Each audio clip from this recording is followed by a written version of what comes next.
All right, you're welcome back. This is Breakfast Central on News Central. We'll start with South Africa, as South Africa has received the first batch of Pfizer COVID-19 vaccine to boost its vaccination program. Now, the doses, according to reports, will be received every week, with a total of 4.5 million doses expected by the end of June. Well, South Africa resumed vaccination using the Johnson & Johnson vaccine that had stopped being administered over reports of blood clots elsewhere. Now, the country has so far recorded over 1.5 million coronavirus cases, including over 50,000 deaths, and well over 300,000 people have been vaccinated so far. All right, now we have South African-based Nigerian journalist Patrick Egu, who now joins us from Johannesburg, South Africa. Good morning, Patrick. Good morning. Good morning. All right, so we've been, we know you've been investigating and you've been tracking the COVID-19 development there in South Africa. What exactly is the mood and feel in the country as we speak? There's growing concern, among the people regarding the vaccination campaign. People are really concerned, and they want to know when it's going to get to their turn, when they are going to be vaccinated. What's the government doing regarding the vaccination campaign, and what's the whole situation or updates regarding the number of vaccines the country is getting. But the vaccination campaign is actually ongoing. Just few days ago, the country received more than 300,000 doses of the Pfizer vaccine, and another 4.5 million is expected by the end of June. So, vaccination programs are currently ongoing, even though people are concerned. More than 300,000 people have been vaccinated so far, and the country is expected to vaccinate around 67% of the population by the end of the year. But that is very unlikely because an online calculator developed by local journalists in the country says for the country to achieve 67 vaccination rates, that 150,000 doses of vaccine are meant to be administered every day, but currently just above 6,000 doses are administered every day. So with the current rate, with the current reality, it's going to take like more than 20 years for the whole population in the country to be vaccinated.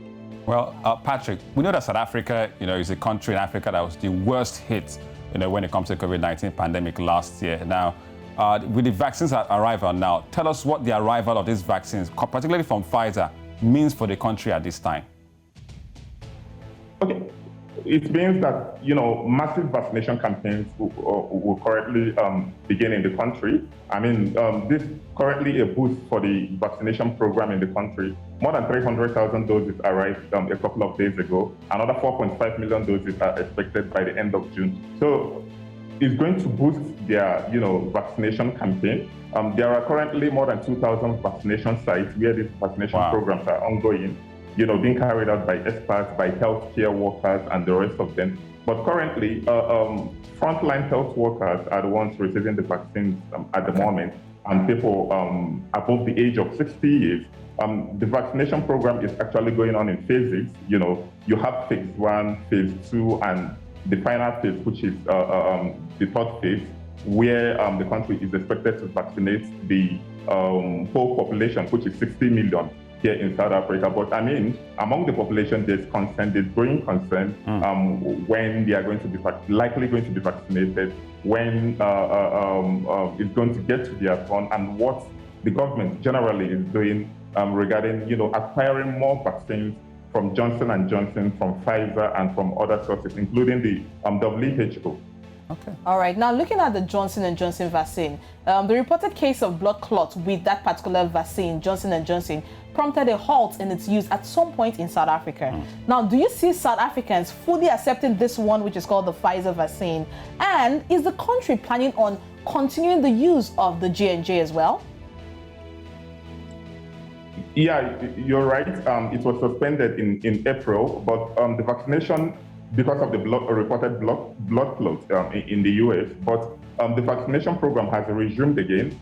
It started on the 28th of April. The J&J vaccination program. And, with the arrival of the Pfizer and with the events and, with the reported incidents regarding the J&J, there's apprehension, among, South Africans, discussing and thinking, how is the Pfizer vaccine rollout going to be? Would there be, any incidents of blood clots like was reported in the US?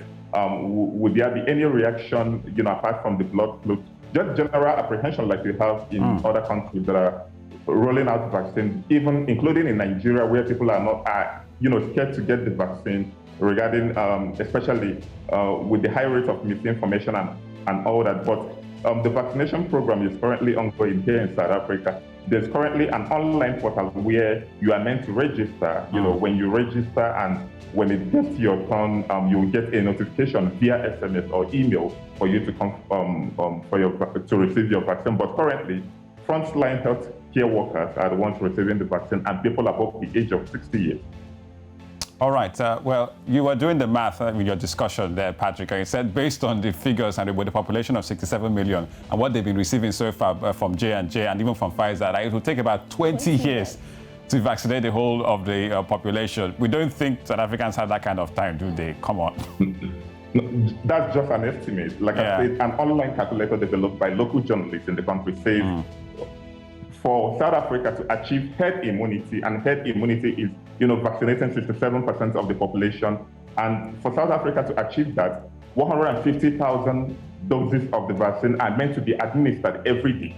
For South Africa to achieve 67%, herd immunity. But currently, as we speak, just 6,000, doses are administered every day.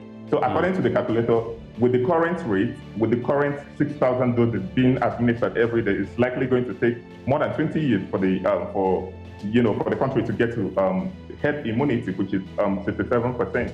But that's just an estimate. Yeah. The country is still receiving millions of vaccines, from Pfizer, from Johnson & Johnson. Actually, it does seem like South Africans are, receptive to vaccine. Yes, there was blood clots. Yes, there was suspension of AstraZeneca. Yes, there was suspension of J&J. Pfizer has come now. But generally speaking, do you see South Africans, from what you observe day in, day out there in Joburg, are they accepting of the vaccine? Do they see this as the light at the end of the tunnel, come what may, when it comes to COVID-19? Yeah, very well, compared to what we have back in Nigeria and other places where misinformation is really instilling fear among the people regarding accepting the vaccines. There's high rates of acceptance of the vaccine here. People are willing and eager and waiting for their turn to get the vaccine. Even though a couple of days ago I was having a conversation with a friend here in South Africa, and I mean, he was telling me that even if he's selected to come get the vaccine, that he won't go, So when I asked why, he said because of the reported blood clots, regarding the J&J and all that. But generally among the population, among, South Africans, they are willing and eager to get the vaccine. But currently at the moment, frontline healthcare workers and people above the age of 60 are the ones, currently receiving the vaccine.